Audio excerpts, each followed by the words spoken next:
Welcome to Mia, the Passion Muse Show. We're in the middle of a mini-series called Feminine Beauty Awakening, and joining me today is Tinamarie Bernard. Welcome. Thank you very much for having me. I'm super excited to be here. Me too. I'm super excited to have you. The purpose of Feminine Beauty Awakening is to awaken the beauty of the full power within each woman. And Tinamarie is a natural sexy coach. She does so many amazing things. I'm going to let her share with us right now exactly what she does, and we'll go from there. May I start by telling your listeners and the audience how I became so passionate about the work I do? Because Absolutely. I think really my mess to success story. Okay. All right. So August 19th, 2005, I had the most amazing, body-wrenching, heart-grabbing, soul-inspiring, mind-blowing, yoni-pulsing orgasm of my life. Wow. Until that point. And it was a miracle because for the previous 10 years, I wasn't able to orgasm at all. And in fact, it wasn't that I wasn't able to have an orgasm. I couldn't enjoy sex in any way whatsoever. And it is because I had, at the time, an undiagnosed sexual pain disorder. And this started in my late 20s. I was married at the time. When we got married, we had a healthy, normal sex life, and then something shifted. And I don't know what shifted. I can just tell you that by the time I was 30, every act of sexual intercourse felt as if there was a knife in my vagina. So in a very short amount of time, we went from being a normal couple having sexual relations to having no sexual relations. And I thought for sure I was the only woman on the planet who had a do not enter sign over her yoni. You know, that I was my hooch was broken and I didn't know what was going on. On a fluke, on a lark, it was like literally, it was one of those situations where we were having relations about once a year. I got pregnant with my son. And I'd avoided going to the OB-GYN for several years, but I couldn't avoid it anymore. So I went in to confirm the pregnancy. And I remember my doctor saying to me at the end of the exam, and I mean, you're in those paper gowns and it's cold and the room is sterile and, and the exam hurt a lot. And maybe she saw the tension in my face and she says to me, "Is there anything else you'd like to tell me?" And in this squeaky, scared voice, I say, "Sex hurts." And she says, "I'm going to perform something called the Q-tip test on you." So I had to get back in the stirrups, and she took a Q-tip. She put it just inside the vaginal opening and touched what I learned later were called the vestibular glands. So this Q-tip touches the inside of my vaginal opening, and I screamed bloody murder. It hurt so bad. It was the exact same pain. It felt like a knife was cutting the tissues, and I thought for sure the nurses were going to come running in because the doctor was assaulting me. It was that kind of blood-curdling scream. And she says to me, after I calm down, I'm just, she says, "You have something called vestibulitis. We don't know what causes it. We think it might be an allergic reaction." And I'm in my head going, I'm allergic to sex? I'm allergic to my husband? I'm allergic to sex with my husband. And this condition continued. I had my baby. I was very ill. I ended up going on disability for a while because I had, they weren't sure what was going on, but I had absolutely no energy. I had no vitality. I had no zest for life. By 11 o'clock in the morning, I could barely get out of the car to perform my duties as a pharmaceutical sales rep. So I was depleted on every way you could imagine. I looked older than I do now, and this was 10 years ago. I was a complete mess. And I hobbled along. And then in my late 30s, I just broke free from these chains through a series. I got divorced, and all sorts of other opportunities came in my life. And I finally started to explore sexuality, my spirituality, my relationship to myself, to my body, all of these things. So I went on one of those personal transformation journeys. And in that discovery, Mia, I realized that I was not the only woman with a broken body like this, that there were actually 20 million women in the United States who have pain with sex. The number of women who feel trapped by their bodies and body bondage, or they feel unattractive, or they have guilt or shame or anxiety about sex, numbers in the millions and millions and millions. 43% will be diagnosed with sexual dysfunction in their lifetimes. There are some serious problems going on in our world with regards to women and their bodies and sexuality. So, where am I today? I am helping women cultivate pleasure and desire and ecstasy in their lives. I'm helping them nourish and feed their libidos. And all of this is part of a program that I've developed called Revive Your Libido Naturally. And a lot of my clients call me the libido expert for women. But my passion is to wake women up, to turn them back on. And what's unique about my program is it's both spiritual and scientific. It involves and incorporates the principles of sustainability, because I'm a real big advocate for environmentalism. I'm a major advocate for femininity, and I want to give women a sense of being bodacious and vivacious again, feel passionate, have purpose, and tap into their personal power and their sexual essence. I love that. It's beautiful. It really is beautiful. I've realized as a woman of a sensual origin nature that when we're not feeling completely or appreciated even by our mate, by feeling bodaciously beautiful, and I love you said that, because somebody recently, a man said, you are bodaciously beautiful. And I thought, you know, we all want to feel all the time bodaciously beautiful, because that's where it's at, is being in touch with all the senses and the femininity and the power that it brings and the beauty. So I love you said that, because women watching are going to say, I want to be bodaciously beautiful. So share with us a little bit of, I know you connect so much of people to their libido, to being healthy and natural and toxin free in their body, because as you have explained to me that in our world today, which I've known due to dieting and stuff, that toxins in our body, you know, the fat clings to it and we look larger than we really are. So when you were explaining how toxins are even in our vagina from products that we use, bath things that we use, the chemicals in the tubs not being clean, et cetera, et cetera, et cetera.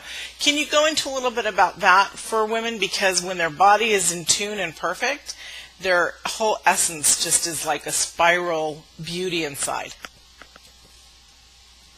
Yes, I'd be happy to do this. And this is part of the program that I refer to as removing obstacles to sexual health, pleasure, and orgasm.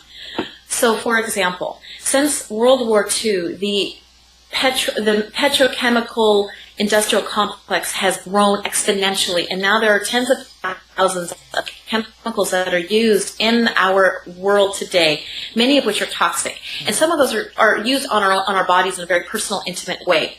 For example, the most common vaginal lubrications that our women buy over the counter or are asked to use by their physician, and I'm not going to name names because I don't want the big guys coming after me, they contain, 90% of those were originally designed to clean your oven or grease your car engine. Wow. So we're talking about chemicals that have no business being near our parts. They are known to either cause skin lesions, irritation. Some of them have been linked to cancer. And so here's a classic scenario. This is some of my clients have experienced this. They're in their perimenopausal age, right? And this is a time in a woman's life where her body's going to be making less lubrication. By the way, the vestibular glands, in my case, that were inflamed, are the glands that produce vaginal lubrication. If you're not properly lubricated during sex, you can cause vaginal tearing, that can cause micro abrasions, it can cause pain and discomfort. So what do women do? Well, they need lubrication. They go to their doctor, and the doctor uses the stuff they use to do the speculum. They say, go home and buy yourself some. And then they put that on their skin, which is already compromised, and then it just introduced toxins into their system. And the skin in the vaginal canal is a mucous membrane, so it's going to absorb things more readily than on our skin. By the way, our skin absorbs things more readily than when we eat it. The absorption for the skin can be up to 8 times more. So this is my lubrications are the only place where we're exposed to toxins. Processed foods. You look in the back of processed foods, and there's a lot of ingredients in there that are bad for our health. Looking at makeup, a lot of makeups, for example, the nanotechnology to get those anti-aging products into our skin, they haven't been tested for sexual safety. This is particularly important for women because our sexual system is so nuanced. The endocrine system is a very balanced, delicate, nuanced system. When we tweak with it just a little bit, for example, by exposing ourselves to artificial, like estrogen compounds, we mess up our sexual health. We know this. For example, breast cancer rates are increasing. 1 in 8 women now may end up being diagnosed with breast cancer. Some of that's genetic. A lot of it we know is environmental. Right. Where are these toxins coming from? People think they're coming from agriculture and business and industry. A lot of it's coming from exposure to products we use every morning to wash our face, when we use to clean the toilet. We want to have the most sparkling kitchen in the world, and we don't realize that we're breathing in toxic fumes, and those toxic fumes might compromise our health. So breast cancer rates are on the rise. Infertility is increasing. Women at younger and younger ages are struggling with fertility. There are over 800 known chemicals in our system, meaning in our sort of lives today, that mimic estrogen. These are linked to precocious puberty in girls, which means girls are developing up to 2 years earlier, and breasts are developing sooner, and breasts are a cup size bigger than they were just a few generations ago. Boys are entering puberty sooner as well. There are long-term consequences for this. There's long-term health consequences. So we are quite literally altering our environment to such a degree that it's altering our sexual well-being. And I want to help women know this. I want them to be smart, sexy consumers. So when they go to the store and they're choosing a shampoo and they're dazzled by the commercials to have that, vivacious, beautiful big hair or those glossy lips. Well, really, are you sucking on like chemicals? What are you really doing? What's the price of that beauty? Right. And right. there are the great thing is there are alternatives that are natural, organic, healthy. For example, I just use coconut oil on my face. I don't buy expensive creams anymore. My jar of coconut oil, I bought it a year ago. I still have some. It was $6. My skin is better than it's been in 5 years. That's amazing. I use coconut oil on my hair because it makes it beautiful. Yeah, exactly. And sometimes I put it in my scrambled eggs. I know what you're saying. It's really, there are so many more amazing alternatives. And then when you are dealing with coconut oil, make sure that you get the organic coconut oil as well. Yeah, wonderful. There is. Coconut oil is a great lubrication, by the way. I like that because I found out recently that a lot of people use petroleum jelly. And I'm like, what the hell? I would never use that on my children when they were babies. Why would I want to have it, used, thinking about how others, why would I want to have it used in my private parts? It's it's shocking to me. So I like that you recommend coconut oil because coconut oil comes in a white form that's thicker, everyone, if you are not familiar with it. And then when you cook with it or if you leave it in the heat, then it turns to a liquid like sesame seed oil or any of the other liquid oils. But it comes in a white pasty form, which is wonderful. It's wonderful. Good. You also awaken and revitalize the spirit and sex. So can we talk about that? Because that's the yummy part. Yes. We live in times where spirituality and sexuality have been split. And so this is an artificial dichotomy. How does this manifest in society? We are taught that sex is a sin. It's classic. Or sex is a sin unless it's done in the context of these sort of narrow parameters. Right. And procreate. What this does is it control. Yes, procreate or marriage. And people are afraid of sex. They're afraid of the power of sex, particularly women's sexuality. So what I help women do is examine the myths that are operating in the behind the scenes in their own mind. Not everyone has the same myths. Some people, or So examine the myths that they have in their minds, and then replace those with new stories that reflect who they really are. So, for example, sex is not a sin.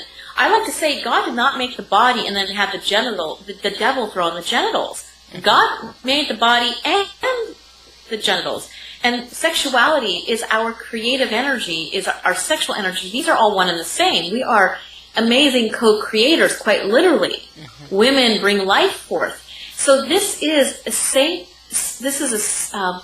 sacred experience. This is an act where we are closer to the divine, not an act that separates us from our source. Mm-hmm. Now, as long as we believe the myth that it separates us from our source, we're not going to do it, right? And then our power is given elsewhere.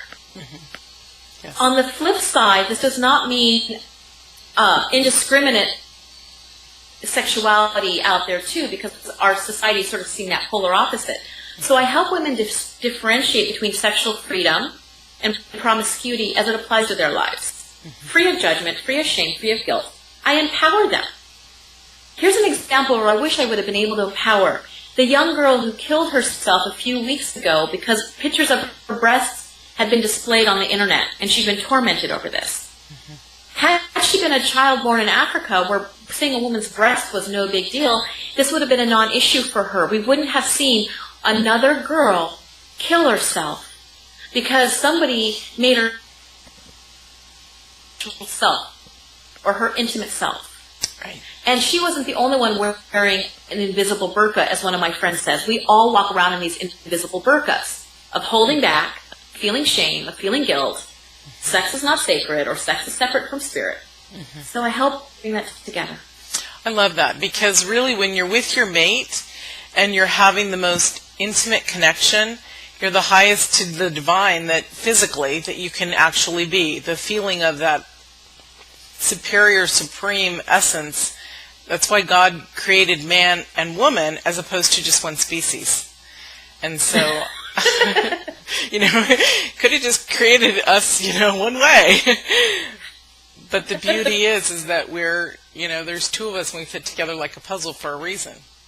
So, yes. And I love that. And that reason is to integrate the heart, mm-hmm. the heart chakra and the pelvic chakra, exactly. to create a synergy. Mm-hmm. So exactly. It's beautiful, and you can see your aura sometimes, or your mate's aura, if you're truly in the right sense of sharing, giving, and connection. It's beautiful. It's beautiful. As you and I know, and the other women in our industry know, so this is why we want to share all this with you ladies and gents who are watching, because to be in balance as a woman is so magnificently powerful. I can't say that enough. And you men who are watching, you become in alignment with us because you feel safe, you see the power, you see the glory, and you want more.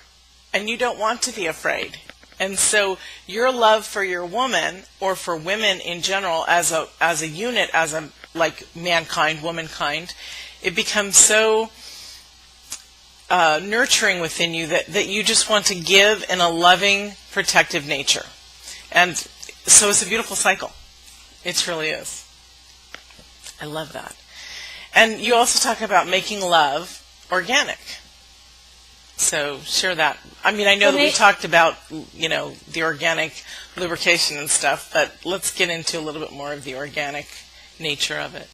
Okay, so when I say making love organically, that goes really to making sure that everything we use to play with our partner, or how we prevent pregnancy, is as safe and ecologically aware as it can be. Mm-hmm. So we talked about lubrication. Now, I will say the coconut oil is a wonderful lubrication. There are also other products out there that are now have been developed by friends of ours and others who are interested in creating safe lubrications. Mm-hmm. Coconut oil doesn't work for everyone. It's a natural antimicrobial. It's naturally antifungal. This is good, but it's an oil-based lubrication. So somebody who is not in a monogamous relationship or is concerned about ST eyes and is using a condom to prevent disease cannot use coconut oil. It's contraindicated because any oil with a natural latex rubber, for example, it will interfere with the condom won't work, or the condom can break. So let's talk about birth control. Now, the hormone, the birth control pill revolutionized women's sexuality. For once, finally, we could decide when we were going to have sex without worrying about getting pregnant. That's critical. That's important. That pill has also led to some health problems. So is it the right alternative for every woman? What are some other ways a woman can prevent pregnancy that is less toxic to her? Not necessarily toxic to everyone. And I'm not speaking this is not a blanket statement. I'm not a physician. I'm just inviting women to think for themselves. So, an ecologically friendlier alternative could be, for example, the copper IUD. Prevents pregnancy without hormones. These are questions a woman needs to ask herself. There are also natural family planning methods. One of them I've heard about, and I'd like to study more, is called the Justice method. No alternative is foolproof, but in terms of preventing pregnancy or preventing the transmission of disease, but a woman just needs to be aware of these alternatives and know that taking that pill is not an innocent act in terms of the health consequences. What kind of condom are you using? Condoms that are lubricated oftentimes have toxic ingredients in them. The spermicides can be irritants to a woman's vaginal tissue. Then if you're going to use a condom, go for one that's sustainably harvested rubber, right? Think outside, think generations out. So if you're allergic to latex, that's a problem. But I invite people to think about this. I give them the alternatives, and then I set them free, and I say, go explore and find what works for you. Right. So there's that aspect.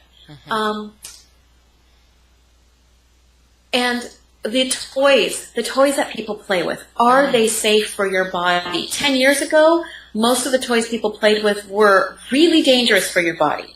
They were made of materials that were toxic. They didn't have any industry standards. So again, we were putting things inside of us that were toxic.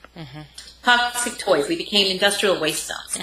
Now there are a lot of companies that have stepped up and are producing toys that are safer for us to play. They're rechargeable. Using a rechargeable toy. I have a couple. I charged them over a year ago.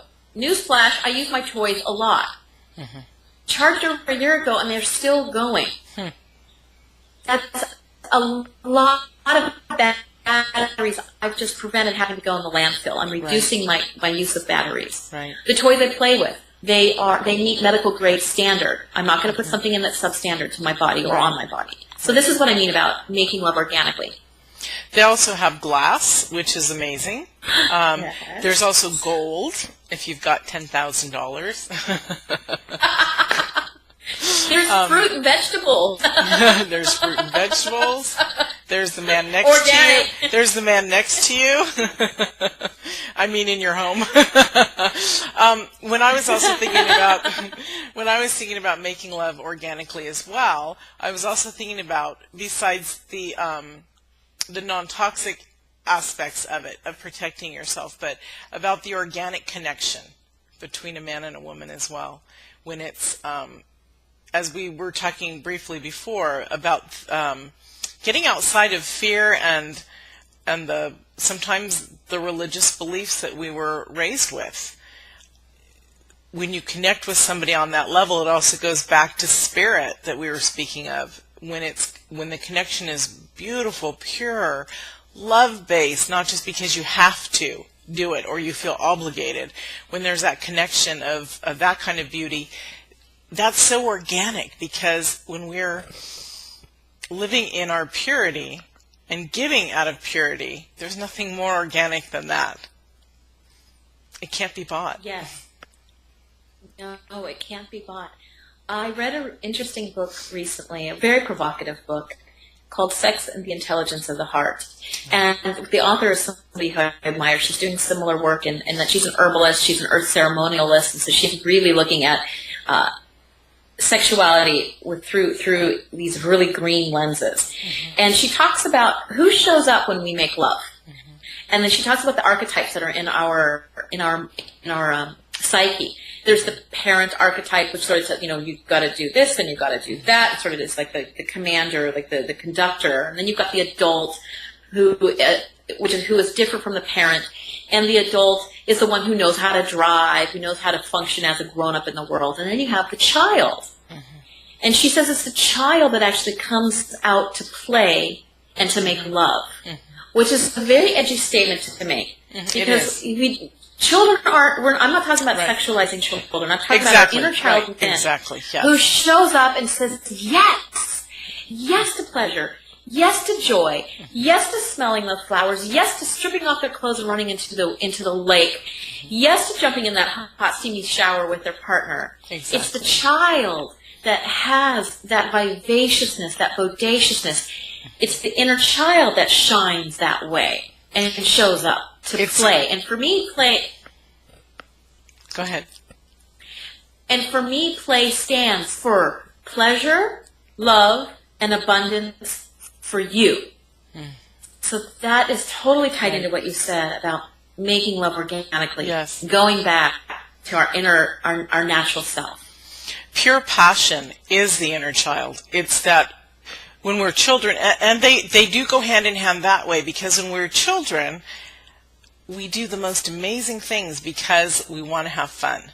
So when you use that element of the inner child and passion, and you bring that element to the bedroom or to the picnic table where no one's around, or to the the beach or wherever when it's nighttime under the full moon, whatever the scenario is, you're doing it because you want to give, and of course we want to receive, or we receive by giving. And it's pretty amazing. It really is. When we're in that element, like you said, of the inner child, the playful, passionate side, that's my favorite place to be in the entire world. I mean, out of everything that I do, I have to confess, that's my favorite thing to do. And there's only certain men that have brought that out in me in my whole life. There's probably, I think, 3. So it's pretty amazing because, well, if you have relationships that are long term or whatever, it's nice to be able to connect with someone that in today's world, we're not all with one person all the time, meaning over, our whole life. So when you're able to be graced enough to find that person, and if there's a couple of them because you have to, your life changes or your situation changes, to be graced with finding that connection with another human being, it's pretty amazing. And we do find our mates if we listen to our heart and our magnetic soul that draws and pulls each other in. Life in itself is totally amazing. So I love that. Absolutely. And that's truly the organic for me. It's truly the beauty, the raw, the untamed, the untouched, the organic coconut oil. The primal. Primal. The child. And the carnal. The child within the carnal, absolutely. And the child is the one, I have 2 children. They're young still. My youngest is still in preschool. And she's the one who runs around dancing. She's the one who can, jump from the 5th side of the stairs and knows she's Superman and she can land at the bottom. The child is she's fearless. Yeah. She's full of life. She's curious. You can't embarrass her. She's unembarrassable. She's just, I'm 4. I'm amazing. She knows that. And I want women to feel that way again, because what happens, and it's happening earlier and earlier for women and females, and males too, is, by the time they're 5, 6, or 7, they're starting to worry about, I'm ugly. I'm not tall enough. I'm too fat. And then you get to prepubescent years. My breasts aren't developing in time. They develop so many self-doubts and fears and anxieties about who they are. And then you enter your reproductive years, you enter sexual maturity, and you're entering it in a little box. And Right. I want to change that. We need to break the I boxes. don't want women to feel like they're in the... Yeah, Exactly. break the box, break the shackles, be passionate. Exactly. This doesn't mean you're going around seducing every man you meet. And you can. Just- No, I'm kidding.